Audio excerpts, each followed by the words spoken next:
বন্ধুরা, কাশ্মীর আবারও রক্তাক্ত। 22 এপ্রিল 2025 জম্মু কাশ্মীরের অনন্তনাগ জেলার পর্যটন নগরী পাহালগামে ঘটে গেল এক মর্মান্তিক সন্ত্রাসী হামলা।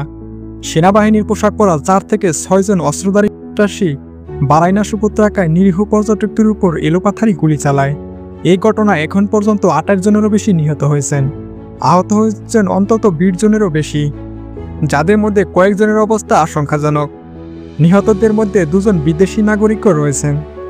2019 সালে কাশ্মীরের বিশেষ মর্যাদা বাতিলের পর এটাই হচ্ছে সবচেয়ে ভয়াবহ হামলা হিসেবে বিবেচিত।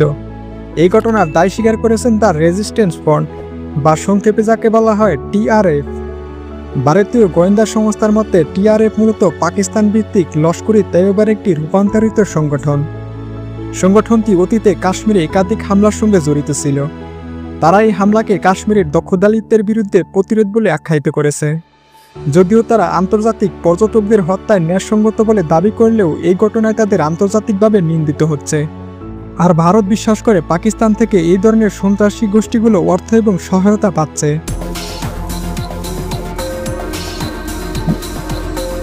ভারতের প্রধানমন্ত্রী নরেন্দ্র মোদী এই হামলাকে কাপুরুষোচিত এবং নৃশংস বলে আখ্যায়িত করেছেন এবং তিনি জানান, আমরা এর জবাব অবশ্যই দেব। এই ধরনের সন্ত্রাসবাদকে আমরা কখনোই মেনে নেব না।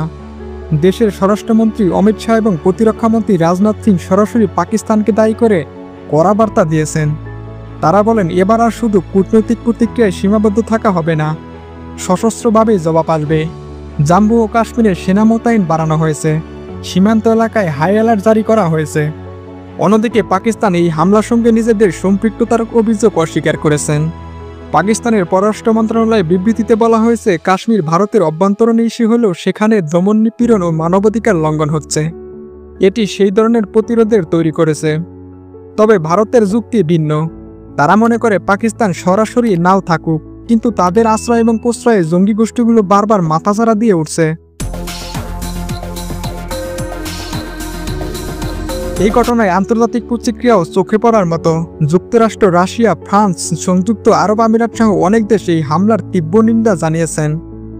ভারত তাদের পাশে থাকার বার্তা দিয়েছে।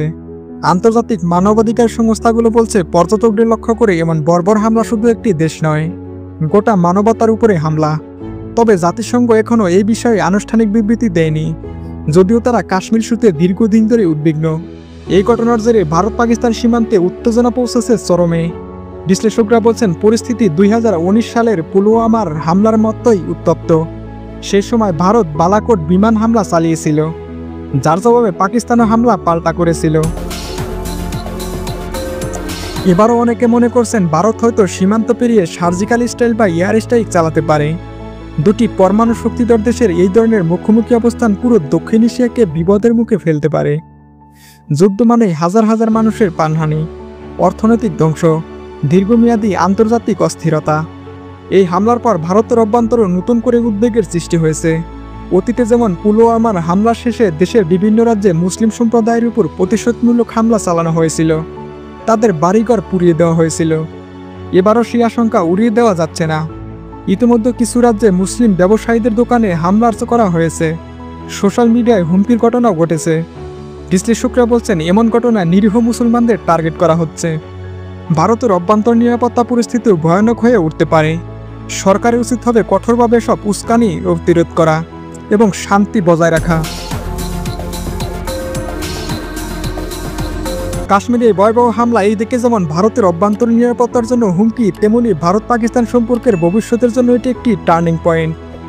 যুদ্ধ কি তাহলে এবার শুরু হবে, নাকি কূটনৈতিক সমাধানের পথ খোলা থাকবে? ইতিহাস বলছে, যুদ্ধ কেউ চায় না, কিন্তু পরিস্থিতি যখন নিয়ন্ত্রণের বাইরে চলে যায় তখন একটা ছোট্ট ঘটনা থেকেই বড় বিস্ফোরণ ঘটতে পারে। ভারত পাকিস্তান উভয় দেশের জনগণই চায় শান্তি, উন্নয়ন এবং নিরাপত্তা, কিন্তু সেই শান্তির পথে কাশ্মীর যেন বারবার রক্তাক্ত হয়ে উঠছে। বন্ধুরা, আপনার মতে এই পরিস্থিতি কোথায় গিয়ে দাঁড়াবে?